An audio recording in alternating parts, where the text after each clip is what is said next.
I've been keen for this one. We've had a couple of real big knockouts already. I think we may just see another one in this one. I reckon you're calling that right, mate. Not only have we got a black belt in Taekwondo, he's said Ruebin has also said that he's improved his striking and timing his takedowns, but Des has a pretty brutal system in terms of teaching Liam how to stand and bang. So it'd be interesting to see this one. I think it's going to be a case of the clinical striker versus the big shot brawler, I think. Looking forward to it. Taking their time, a little bit of head movement there. First thing, exactly what I said, short, straight jab, sticking it out there, finding his range, as Liam just stalks, waits for that big shot that he's got. They were also talking to Liam, talking about he doesn't have the wrestling abilities you do, so he has full confidence in that. So you can see the pressure that Ruebin's putting on. That's exactly what you want to do with someone like Liam. You just want to drain that gas tank, lean on them so they have to hold your weight. Because if he just leans there the whole fight, he wins the fight. So it's Liam's priority to get off that cage, use that underhook, dig him up, turn him to the side, just like that. That big effort. That's exactly what you want to do. Yeah. And Liam's doing a good job too, because Pasha Stolia told him to get the overhook, and he did so and got the turn. So he's listening, which is really, really good to see. This is the thing with a brawler that you don't like to see as a coach, is if you're trying to escape off the cage and you lift up your hand to punch when they're stuck to it and they just get an even better position. Yeah, he's able to recover it though. He's got it there again. He's got that good underhook. He's fighting for him well. Yeah, he's got the overhook there. He's going to see if he can try and twist him out and turn him out. He just followed around on the cage then, though, so Ruebin did a good job there on staying still with him. So see, Mikey, how Ruben's head's past Liam's head? But you can't see now. We've got a ref in front of us. Yeah. But now we see. This is where Liam wants the fight. It's where it's much more 50-50. Ooh, and there's that Taekwondo background. Big guy throwing a head kick. I like it. Liam looks really comfortable. He looks like he's getting ready to knock this guy out. He has that look. Good jab. Two straight, beautiful punches by Ruebin right there. Yeah, both of them exchange a jab at the same time. Great change. Great change of level. Oh, strong takedown. Gets Liam airborne. And that head pressure, see, head over the top. That's what you want if you're going to start landing punches from the top. And what I like here is he's actually securing position before he starts raining down the punches. Ooh, Liam getting some space. Needs to work his back up to the cage. But Ruben's doing a good job of posting on that head. Yep, making that space to find some strikes. Very good, very good. Yeah, so, yep, he's just locking in there. He's pressing him up against the cage. Beautiful to see. He's just taking out any options he has, and he's trying to get up on top again. Looks like he's trying to pull the hips out a little bit more from the cage, just try and create some more space. Flatten him out a little bit, make it just a little bit up. Big shot. He's coming down hard here. You can hear the leather. But that's that thing that we were talking about. If he's punching, he's not holding you down. So when they punch, you go to stand up. That's right. And sometimes you got to eat a few punches to stand up too. That's it.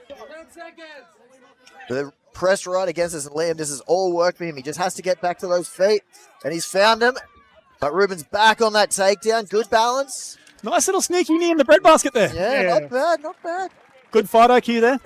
How do you feel like that round went, Mikey? Well, I really liked how calm Liam was. I liked the technical basis of Ruebin. He was really softening him up against the fence. And I think that's what's going to be the game plan for Ruebin the whole time. Just try to soften him up and get Liam out of there, maybe in the second or third round.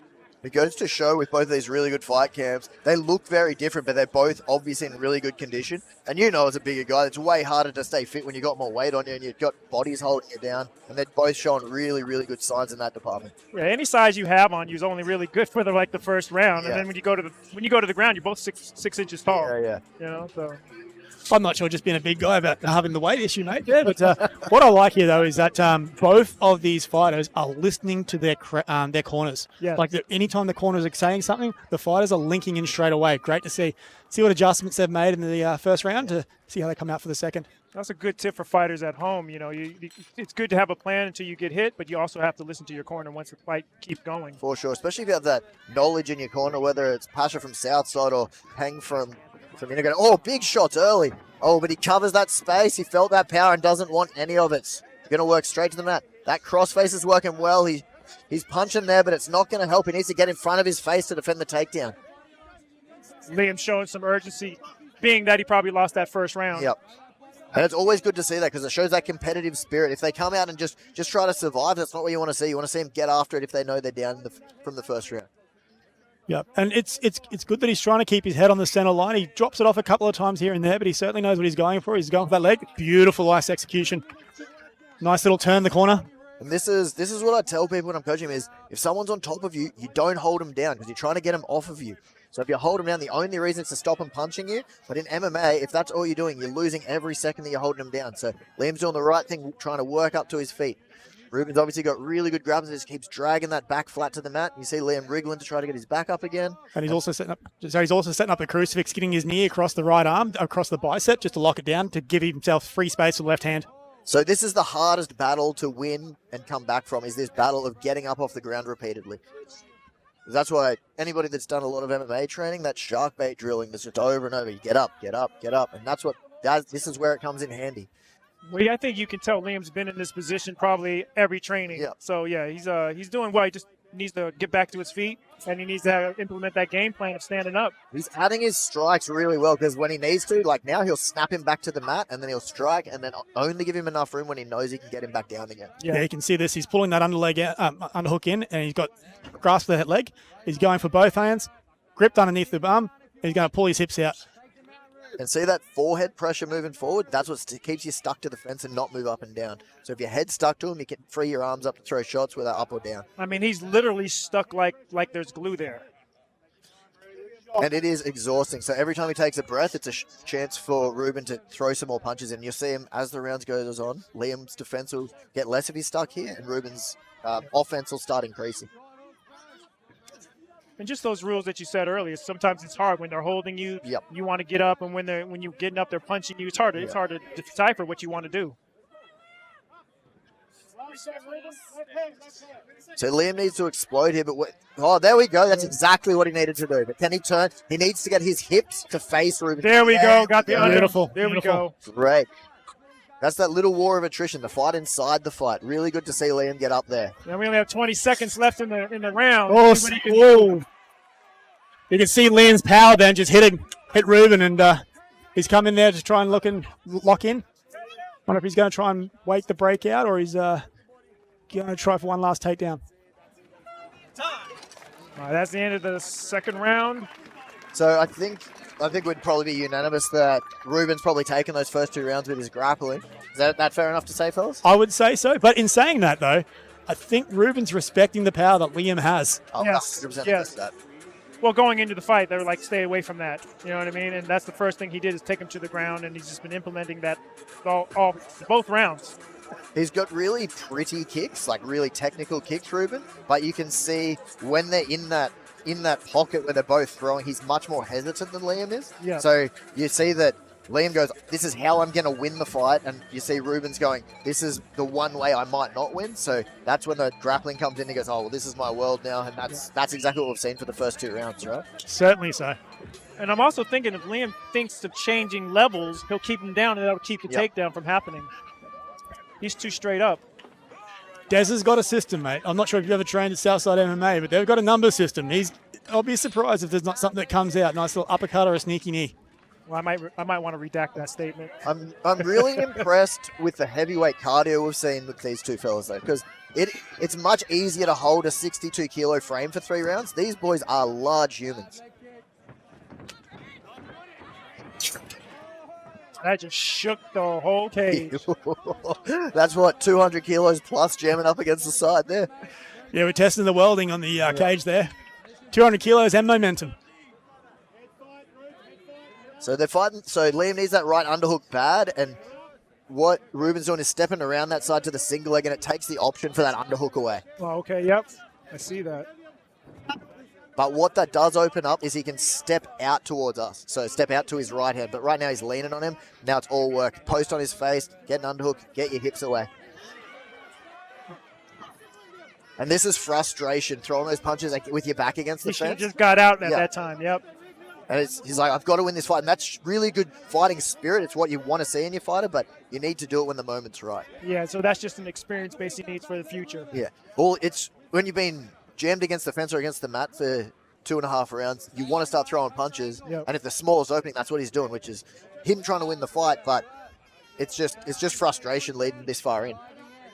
Yeah, in saying that, though, you got to look at what Ruben's doing. He's very, very clinical, as per his name. Yeah. But he is doing a great job, showing great maturity and fight IQ, listening to what his corner's being said.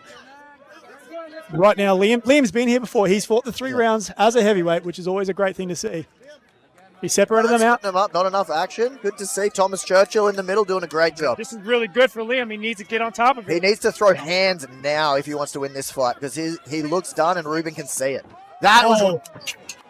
It looked harder than it was because he stopped him, but he hit him right on the forehead, which is, if you're trying to take a punch, that's where you want to take it. It almost looks as though Liam's conceding a bit at this point. Oh, his gas tank has to be faded. It's a minute to go, and he's been defending the whole time. To his credit, he's done a great job. He's on his feet right now. Yep, and it's relentless pressure, relentless.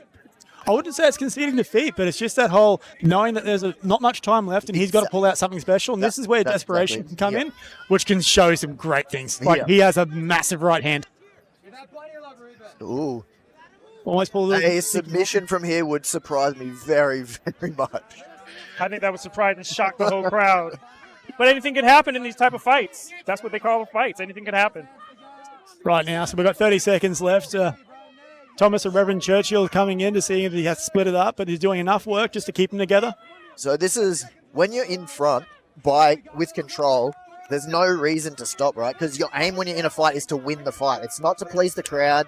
When you start getting famous and making millions of dollars, it is. But right now, Ruben's doing exactly what his coach is telling him. Put him against the fence, make his life miserable, and squeak out that win. And I think that's exactly what he's done. What do you think, fellas? Yeah, great to see the fight's kicking on. Yeah. But from here, I'll be interested to see what the judges come back at. I think Ruben's done enough to have that one in the bank. But we're not judges, mate. That's the fun part. You call what you see. But I'm always impressed with heavyweights that fight through to the end because there's no, Liam's heart rate must be going crazy right now. And he just fought all the way to the end.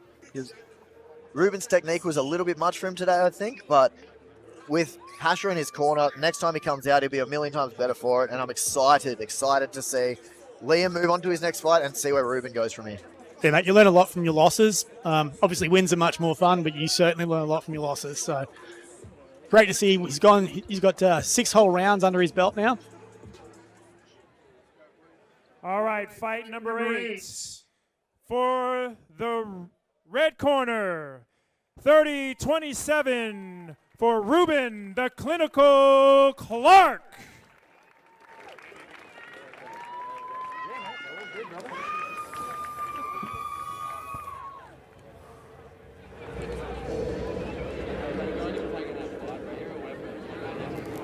Congratulations, Ruebin. I'll tell you, from the very first round, it seems like you were trying to soften him up, get him against the cage, keep him on the ground. What was your game plan, if I didn't already call that out? The game plan, I just wanted to lay on him, make him work, hold my weight, and yeah. Unfortunately, his striking was still fucking unreal, so... Hey, no, say it how you need to say it. He had a hell of a right hand. He caught you with some uppercuts coming in, but you seemed to maintain your composure. Was there anything that surprised you about Liam? His wrestling, very good. He was beast, yeah. But yeah, he's very technical.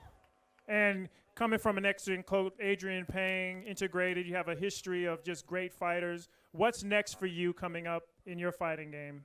I'm not sure. We've got a holiday coming up, so I want to enjoy that first.